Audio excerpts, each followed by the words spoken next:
Video yesibili yanamhlanje mhla ka9 kaJune. Hlobo sami, ngifuna ukukhuluma la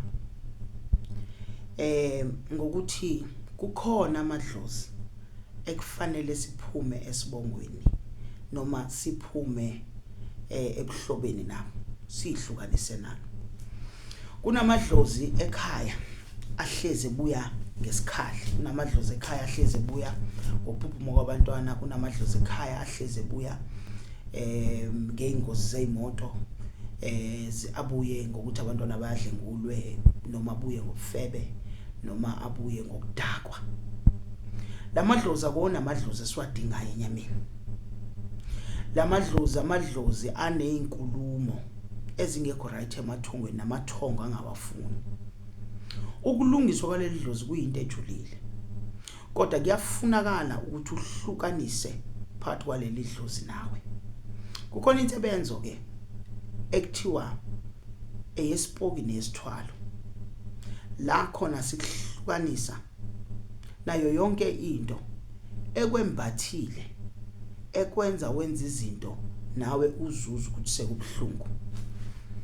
Kunabantu abafa kabhlungu beshawe emphakathi babuye bazoba idlozi ekhasi bangenise. Labo bantu abasilona idlozi li right.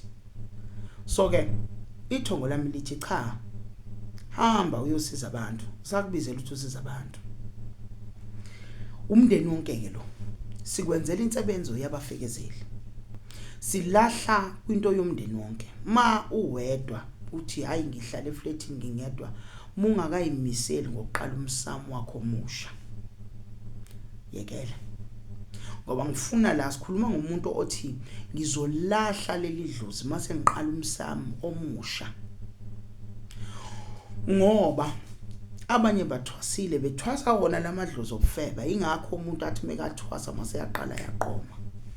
Beka wathwasa wayeseqala esephila impilo engasiyona yakhe, waqala wadakwa kakhulu. Yini na kunedlozi owalivumela elingene kuwena. Lelo dlozi ekade ulivumela la lingazile ngokuzokulaphisa abantu noma lizokusiza noma lizokukhulisa, lalizela into eyodwa nje, ukuzodestroya noma ukuzophila inkanuko zalo. Xhumana nami ku-067 062 6037. Lento iyahlupha. Wena njalo makuzinto zakho zoqhuma aziqhumi. Wena njalo uyayiphupha imizi emihle nezinto eziright, kodwa ayifike ezandleni zakho. Wena njalo make walala uphupha amaphupha amabi, ushintsha indawo zokuhlala, unayo izilwane ezikulala ebusuku ongazazi. Ingoba lezi izilwane zayihamba nomuntu okwembathile, zisaqhubeka zifuna ukuphila lempilo ekade ziphila. Wena kwakuthwaliwe ekhaya, kwavaleka yonke into. Namanje uyasho ukuthi hayibo, angaze ngihlupheke kanjeni, kodwa ngiyafuna ukuyilungisa lento. Noma sengayizama yangalunga.